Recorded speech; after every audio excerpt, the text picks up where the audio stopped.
अस्सलामु अलैकुम वरहमतुल्लाहि वबरकातुहू।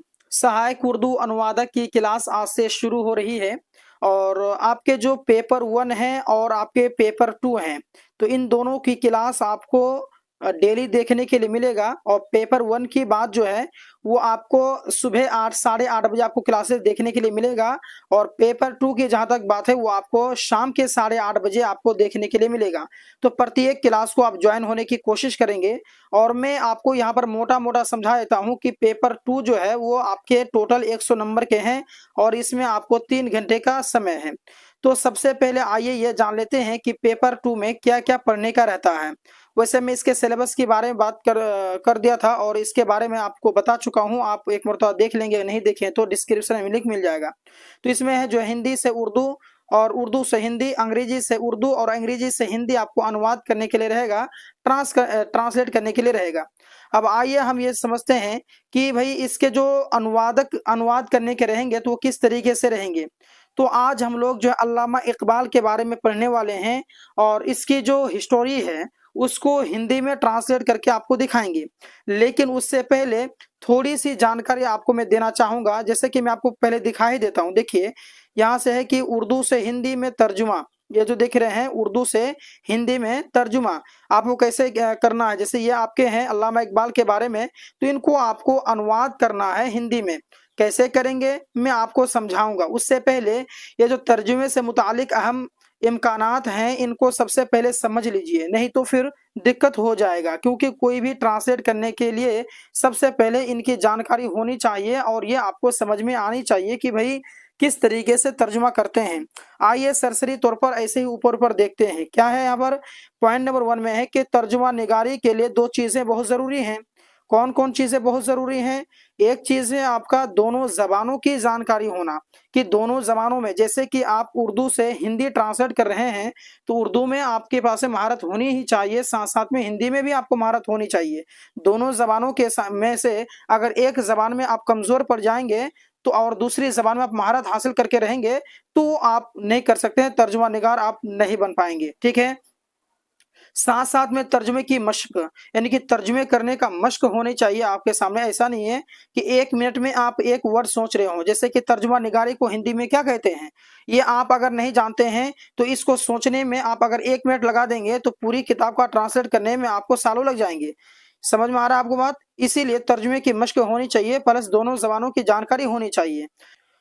दूसरा पॉइंट है कि हुकूमत बिहार के अवामी तालीम डायरेक्टरेट जन शिक्षानादेश जन शिक्षानादेशालय के जरिए 11 नवंबर 2019 को मौलाना अबुल कलाम आज़ाद पर शाये किताब, जो एक वक्त में हिंदी और उर्दू दोनों जबानों में है। ठीक है, दोनों हिंदी में भी है और उर्दू में भी है, दोनों जबानों में है। इसकी मदद से हिंदी और उर्दू तर्जुमे की मश्क आसानी के साथ की जा सकती है। यानी कि हिंदी और उर्दू के तर्जुमे की जो अगर मश्क है आप उसको आसानी से कर सकते हैं। अगला जो पॉइंट है कि तर्जुमा करने से पहले चंद बातों पर तवज्जो जरूरी है। अगर आप लोग तर्जुमा कोई भी चीज का तर्जुमा करेंगे उनके लिए आपको कुछ चीजों को ध्यान में रखना होगा। कौन कौन सी चीजें हैं? नंबर 1 में इक़्तिबास, यानी जिसे कहते हैं इंग्लिश में पैराग्राफ। अच्छा, यहाँ पर जो भी मैं वर्ड्स बताऊंगा यानी कि पैराग्राफ जैसे कि यहाँ पर है तो इसको याद कर लेंगे ताकि आपको आसान हो। इक़्तिबास को कहते हैं पैराग्राफ। तो इक़्तिबास का मफहूम ठीक ठीक हो समझना, आपको बढ़िया से समझना पड़ेगा कि आखिर क्या कह रहा है। साथ में फिर एक एक लफ्ज पर गौर करके तर्जुमा की कोशिश करना, यानी कि एक एक लफ्ज पर गौर करके। ठीक है, अगला है कि तर्जुमे के दौरान कोई ऐसा लफ्ज आ सकता है जिसका माना आपको नहीं मालूम है। अब मानिए कि आप अगर बहुत बड़े आलिम हैं, पीएचडी करके रखे हैं, तो इसका यह मतलब नहीं कि दुनिया के सारे इल्म आपके अंदर में हो सकता है आपके इल्म से बाहर हो कोई चीज। तो मानिए कि तर्जुमा करने के दौरान में कोई एक ऐसा माना है जिसका माना आपको मालूम नहीं है, तो क्या करना है, उस लफ्ज को जू का तू लिख दीजिए, है ना। ऐसा नहीं कि आप मनगढ़ंत कुछ भी बक दें तो नहीं होगा भाई ऐसे। चलिए, अब ये तो समझ में आ गया कि इसका रूल क्या होता है, रेगुलेशन क्या होता है, तर्जुमा करने के वक्त में किन किन चीजों की तरफ हमें ध्यान देनी चाहिए। चलिए, ये तो समझ में आ गया। अब आइए उर्दू से हिंदी में तर्जुमा किस अनुसार में किया जाता है इसको समझ लेते हैं। तो मश्क 1 है ये, यानी कि मेरा पहला क्लास है, क्लास 1 है।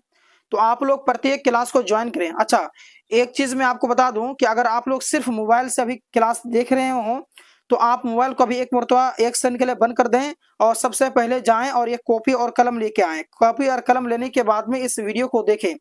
अब इससे क्या समझ में आएगा, इससे क्या फायदा होगा? अगर आप कॉपी और किताब लेके आएंगे, कॉपी और कलम लेके आएंगे, तो मैं आपको कुछ वर्ड्स बताऊंगा। उन वर्ड्स को आप अपने कॉपी के अंदर में क्या करेंगे, लिख लेंगे, ताकि उसको आप याद कर लें। अगर एक बार तो याद कर लेंगे, तो अगर बार बार वही चीज अगर दूसरी बार रिपीट होगा तो आपको जहन में वो चीज आ जाएगा, आपको याद करने की जरूरत फिर नहीं पड़ेगी। इसीलिए मेरी बात मानिए और आप सबसे पहले कॉपी और कलम लेके आइए, जो मैं लिखाता हूँ वो लिखिएगा। और एक दोस्तों, इनके जो भी माना है, यानी कि हिंदी में, ये तो उर्दू है, तो हिंदी इसके जो भी वर्ड्स होंगे, वर्ड्स मैं आपको ग्रुप में शेयर कर दिया हूं। मेरा व्हाट्सएप ग्रुप अगर आप ज्वाइन किए हुए हैं तो आपको नोटिफिकेशन मिल गया होगा। इसका जो भी वर्ड्स हैं हिंदी में वो मैं भेज दिया हूं, वहीं से आप याद कर लेंगे। अगर आप लोग व्हाट्सएप ग्रुप में ज्वाइन नहीं हुए हैं तो आप मेरा नंबर नोट कर लेंगे 8226928812। इस नंबर पर आप लोग जरूर राब्ता करके व्हाट्सएप ग्रुप में ज्वाइन हो जाएंगे। आइए अगला क्लास को आगे बढ़ाते हैं। तो अल्लामा इकबाल, इसके बारे में आइए पढ़ते हैं। क्या कह रहे हैं कि इकबाल के ये बुजुर्ग है ना, इकबाल के बुजुर्ग कहिए सिप्रो बरहमन थे। क्या थे? सिप्रो बरहमन थे। अच्छा, इसका कोई ये नहीं होगा, ऐसा नहीं कि मतलब कि इकबाल के बुजुर्ग सुप्रुद बरहमन थे, तो इसका हिंदी ट्रांसलेट सेम रहेगा। ठीक है, क्या रहेगा? सेम रहेगा। मैं आपको दिखाऊंगा भी, आप देख सकते हैं नीचे में इसका अनुवाद करके रखा हुआ है, ट्रांसलेट करके रखा हुआ है। ठीक है, सेम चीज यहाँ पर भी है। अच्छा, मैं दिखाऊंगा नहीं, आपको लास्ट में दिखा दूंगा। मैं अभी ट्रांसलेट कर रहा हूँ, सिर्फ आप इसको समझें कि हिंदी अनुवाद क्या होगा। तो इकबाल के बुजुर्ग, या टाइपिंग मिस्टेक है, बुजुर्ग है ना, सुप्रुद क्या ये सिप्रो बरहमन थे, यहाँ तक तो सेम माना आएगा। अच्छा, और कश्मीर उनका वतन था, तो इसको कैसे करेंगे? तो कश्मीर उनकी मातृभूमि थी। क्या कहेंगे यहाँ पर? मातृभूमि। ठीक है, मातृभूमि थी। अच्छा, कबूल इस्लाम के बाद उनका खानदान तर्के वतन करके, है ना, तर्के वतन करके, यानी कि तर्क मतलब होता छोड़ना, और वतन का मतलब क्या होता है? वतन का मतलब एक तरह से आप देश कह सकते हैं ना। तो यानी उनके, है ना, क्या बोल रहा है कि कबूल इस्लाम के बाद उनका खानदान तर्क वतन करके सियालकोट में आबाद हो गया। यानी कि ये जो हम इस तरीके से कह सकते हैं कि उनके इस्लाम धर्म अपनाने के बाद उनका परिवार सियालकोट चला गया, इस तरीके से कह सकते हैं। कबूल इस्लाम यानी कि इस्लाम कबूल करने के बाद में, उनके इस्लाम धर्म अपनाने के बाद में, इस तरह हिंदी में जब करेंगे, क्या करेंगे कि उनके इस्लाम धर्म अपनाने के बाद में उनका परिवार सियालकोट चला गया। ठीक है। अच्छा, अब आइए अगला जो है कि देखते हैं। यही 9 नवंबर 1877 को ईस्वी को मोहम्मद इकबाल की विलादत हुई। अच्छा, विलादत को हम लोग कहते हैं बर्थ, और हिंदी में क्या कहते हैं? हिंदी में क्या कहते हैं? जन्म कह लीजिए। ठीक है, क्या कहेंगे इसको? जन्म कहते हैं। विलादत को हम लोग कह सकते हैं एक तरह से जन्म। ठीक है, तो यहाँ कह रहा है कि यही यानी कि 9 नवंबर 1877 ईस्वी को, ठीक है, मोहम्मद इकबाल की जन्म हुई। मोहम्मद इकबाल की क्या हुई? जन्म हुई। ठीक है। अच्छा, उनके वालिद का नाम शेख नूर था। तो उनके वालिद का नाम, तो उनके वालिद की नाम की जगह पर हिंदी में क्या लिखेंगे? उनके पिताजी का नाम, उनके पिता का नाम शेख नूर मोहम्मद था, और माँ का नाम अमामी बीबी थी। तो ये तो सेम रहेगा हिंदी में भी। अच्छा, ये दोनों बहुत तालीम याफ्ता तो नहीं थे। तालीम याफ्ता को आप हिंदी में कह सकते हैं, है ना। तालीम याफ्ता को हिंदी में कहेंगे धार्मिक अध्ययन। तालीम याफ्ता मतलब बहुत ज्यादा पढ़ा लिखा, तो ये दोनों बहुत तालीम याफ्ता तो नहीं थे, यानी कि ये दोनों बहुत ज्यादा पढ़े लिखे तो नहीं थे, मगर उन्होंने अपने बेटे की तरबियत पर बहुत तवज्जो की। यानी कि तवज्जो का मतलब होता है ध्यान देना। तो उन्होंने अपने बेटे की, है ना, तरबियत को आप कह सकते हैं, तरबियत तो जो है इसको कह सकते हैं कि पालन पोषण एक तरह से कह सकते हैं, है ना। तो यहाँ पर होगा कि दोनों ज्यादा पढ़े लिखे नहीं थे, लेकिन उन्होंने अपने बेटे की पढ़ाई की पर पूरा ध्यान दिया, है ना। अपने बेटे की तरबियत पर बहुत तवज्जो की, यानी कि अपने बेटे की तरबियत पर बहुत तवज्जो की। ठीक है। अच्छा, घर का माहौल मजहबी था। घर का माहौल मजहबी था, इसका मतलब होता है घर का माहौल धार्मिक था। मजहबी का मतलब होता धार्मिक, मजहब से बना है धर्म, हिंदी में कह लें तो घर का माहौल मजहबी था, यानी कि घर का माहौल क्या था, धार्मिक था। शायद इसीलिए इकबाल कलाम पाक की तलावत के बहुत शौकीन थे। यानी इसको हिंदी में कहेंगे कि शायद इसलिए इकबाल पवित्र कुरान यानी कि पाक कलाम पाक की तिलावत यानी कि पवित्र, पाक माने पवित्र, तिलावत मतलब पढ़ना, एक तरह से कहते हैं कि शायद इसलिए इकबाल जो है पवित्र कुरान की पढ़ने के लिए बहुत उत्सुक थे। शौकीन को हम कह सकते हैं उत्सुक, ठीक है। और बड़ी खुशुलहानी अच्छी आवाज से तिलावत करते थे, यानी कि अच्छी आवाज से तिलावत करते थे, यानी कि इसको हम हिंदी में कह सकते हैं। और इसे बड़े उत्साह के साथ पढ़ते थे। अच्छी आवाज वो सेम रहेगा, ठीक है, यानी इसे है ना बड़े उत्साह के साथ। खुशुलहानी का मतलब होता है उत्साह, ठीक है। ये सब का वर्ड मीनिंग मैं आपको ग्रुप में भेज दूंगा, व्हाट्सएप ग्रुप में, ठीक है। चलिए आइए आगे देखते हैं। कह रहा है कि इकबाल की उम्र 4 साल है ना 4 महीने की हो गई। यानी कि जब इकबाल है ना हो गई तो दीनी तालीम करने के लिए उन्हें मकतब में बैठा दिया गया। जब मकतब को आप क्या कहेंगे बताइए, आप कमेंट कीजिए कि मकतब को क्या कहेंगे। धार्मिक अध्ययन कह लीजिए इसको, ठीक है। मकतब में बैठा धार्मिक मकतब को आप धार्मिक अध्ययन कह लीजिए, यानी कि जहाँ पर नहीं सॉरी दीनी तालीम को धार्मिक अध्ययन करेंगे। मकतब माने पढ़ने की जगह कह लीजिए एक तो, ठीक है। चलिए तो यहाँ है कि इकबाल की उम्र 4 साल 4 महीने की हो गई तो दीनी तालीम हासिल करने के लिए उन्हें मकतब में बैठा दिया गया। यानी कि उसको हिंदी में कह सकते हैं कि जब इकबाल 4 साल और 4 महीने का था तब उसे धार्मिक अध्ययन के लिए स्कूल भेजा गया। मकतब को भी स्कूल कह लें, ठीक है। मकतब जो है पढ़ने की जगह को कहते हैं ना, तो उसको स्कूल कह लीजिए हिंदी में, ठीक है। शेख नूर मोहम्मद के एक दोस्त जो शाह कहलाते थे, यानी कि शेख नूर मोहम्मद के एक मित्र दोस्त को मित्र कहेंगे, मित्र जिन्हें साहब कह रही है, साहब है ना कहा जाता था, और जिनका नाम सर सैयद मीर हसन था। तो ये तो सेम आएगा, हिंदी में भी माना सेम आएगा यहाँ तक का, ठीक है। अच्छा, उन्होंने मशवरा दिया, तो मशवरा दिया तो मशवरा को आप कह सकते हैं सुझाव। मशवरा क्या कह सकते हैं, सुझाव। तो उन्होंने मशवरा दिया कि इकबाल की तालीम सिर्फ दरस कुरान तक महदूद नहीं रहनी चाहिए, यानी कि महदूद का मतलब होता है कि सीमित होना। तो सुझाव दिया कि इकबाल की शिक्षा, हम लोग पढ़ाई को तालीम को शिक्षा कहेंगे हिंदी में, तो इकबाल की शिक्षा केवल कुरान पढ़ाने तक सीमित नहीं होनी चाहिए, दरस कुरान तक महदूद नहीं होनी चाहिए, हैं। तो उन्होंने ये है ना सलाह दी, उन्होंने ये सुझाव दिया कि इकबाल की पढ़ाई सिर्फ कुरान की जो शिक्षा है, कुरान की केवल कुरान पढ़ाने की सीमित नहीं होनी चाहिए, है ना, महदूद नहीं रहनी चाहिए। तो यह काम शाह साहब को ही सौंप दिया गया, है ना। इसलिए यह काम को हम लोग हिंदी में कहेंगे कार्य। तो यह कार्य शाह साहब को ही सौंप दिया गया। इसका मतलब है कि इसलिए कार्य शाह साहब को सौंप दिया गया था, ठीक है। सेम रहेगा, सौंप देना वही होता है हिंदी में भी। अब वह उर्दू, फारसी और अरबी अदब की तालीम हासिल करने लगे, ठीक है।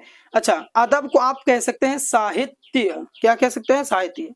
तो इसको हिंदी में ट्रांसलेट करेंगे कि अब उन्होंने उर्दू, फारसी और अरबी साहित्य का अध्ययन शुरू किया। तालीम हासिल की का मतलब होता है अध्ययन शुरू किया। यहाँ तक बात क्लियर है। अच्छा, 8-9 वर्ष की उम्र में इकबाल उस स्कॉच मिशन स्कूल में दाखिल कर दिए गए।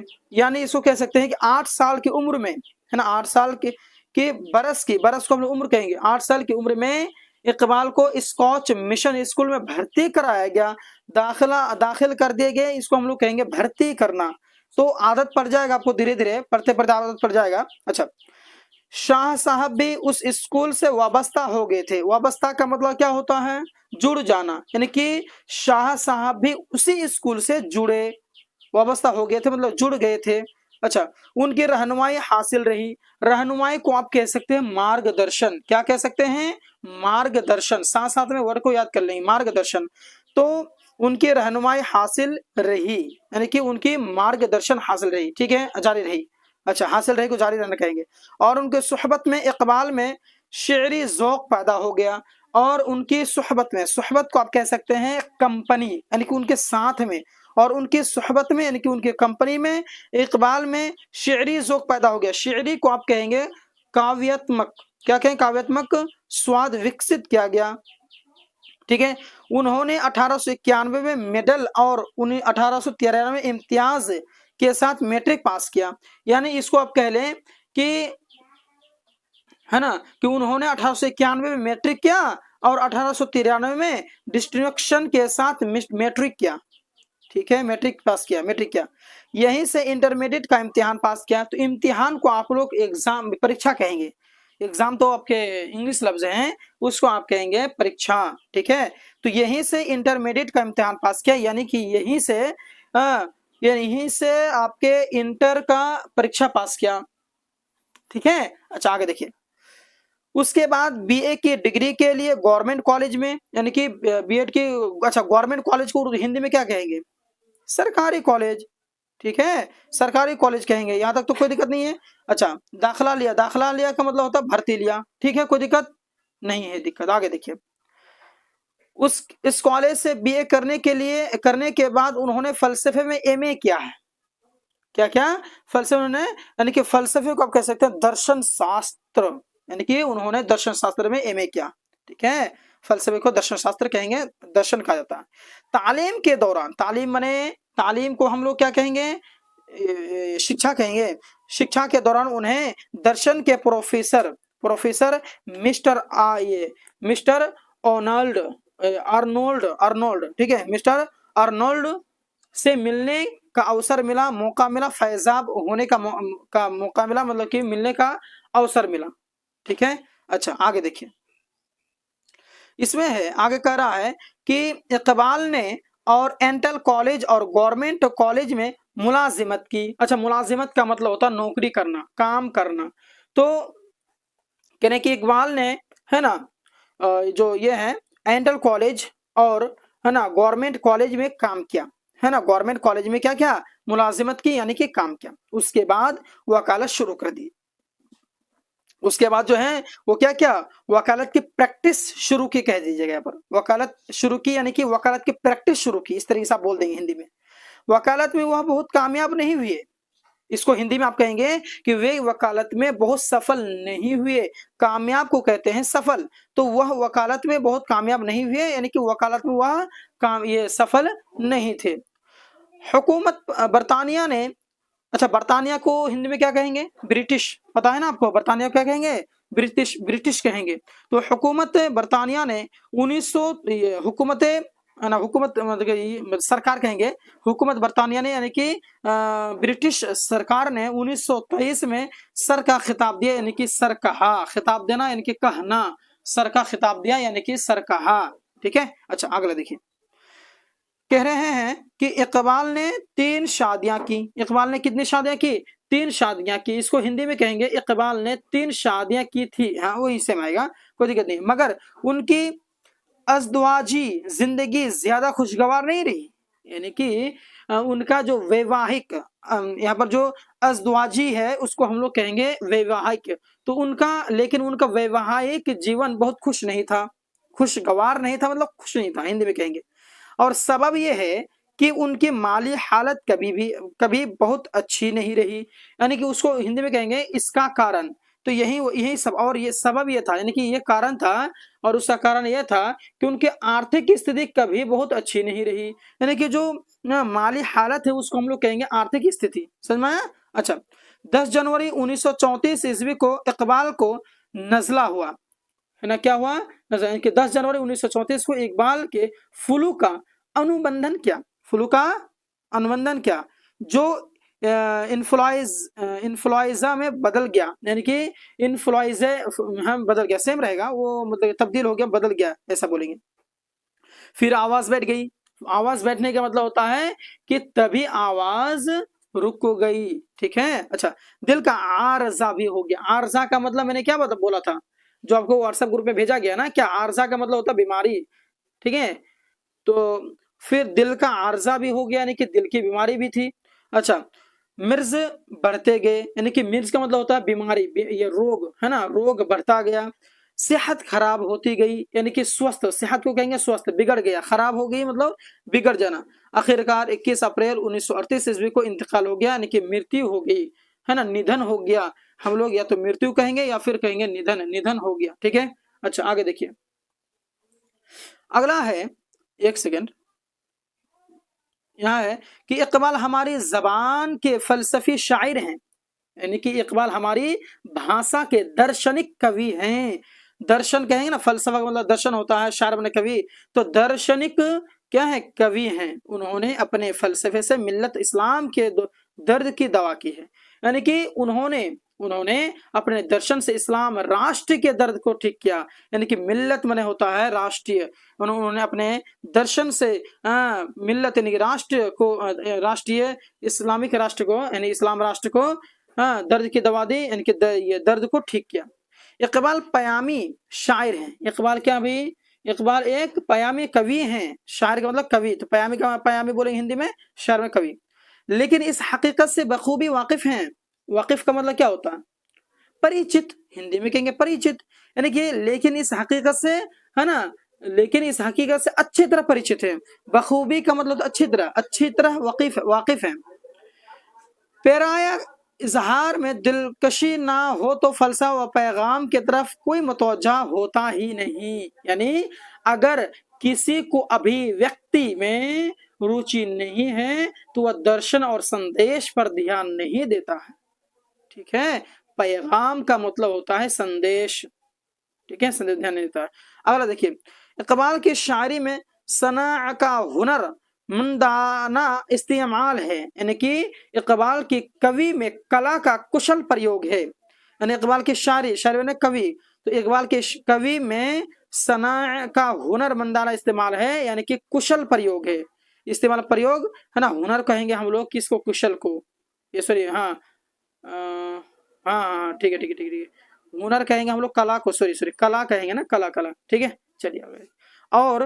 और कलाम में तरन्नुम भी बहुत ज्यादा है। तरन्नुम कहते हैं किस चीज को बताइए, तो तालमेल को, है ना। और कलाम यानी कि बातों में उनकी बातों में जबरदस्त, बहुत ज्यादा मतलब कि जबरदस्त कहेंगे, और कलाम की में और बातों में, है ना, बहुत ज्यादा तालमेल है। मौसीकी से उनकी तबीयत को बहुत मुनासिबत है। मौसीकी का मतलब होता है संगीत, मौसीकी मतलब संगीत, तो संगीत से उनकी स्वास्थ्य को बहुत, यानी कि उनके स्वास्थ्य के लिए बहुत ही उपयुक्त है। मुनासिबत है मतलब उपयुक्त है, यानी कि उनका स्वभाव संगीत, यानी कि उनकी तबीयत को स्वभाव कह लीजिए, तो उनकी स्वभाव संगीत के लिए बहुत उपयुक्त है।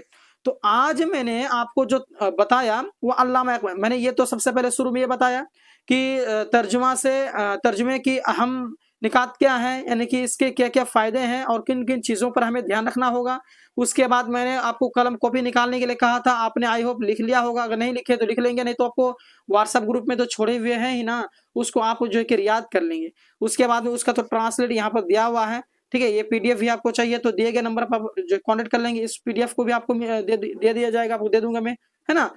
तो आप हमसे डेली क्लासेस करें। क्लासेस का समय एक मरतबा ले लीजिए कि पेपर 1 और पेपर 2 होता है, तो पेपर 1 का जो समय है वो 8 बजे सुबह है, ठीक है, AM को, और जो पेपर 2 है, पेपर 2 इस क्लास के लिए 8 बजकर आपके 30 मिनट में PM को है। डेली के डेली इंशाल्लाह क्लासेस चलेंगी। अल्लाह ने अगर स्वस्थ अच्छा रखा तो, तबीयत अच्छी रखी तो, ठीक है, इंशाल्लाह आपको क्लासेस लगातार दिया करूंगा। तो नोट्स ले लेंगे दोस्तों, अगर नहीं लिए तो। मिलते हैं एक और क्लास के साथ में, तब तक के लिए धन्यवाद। अस्सलाम वालेकुम व रहमतुल्लाहि व बरकातुहू।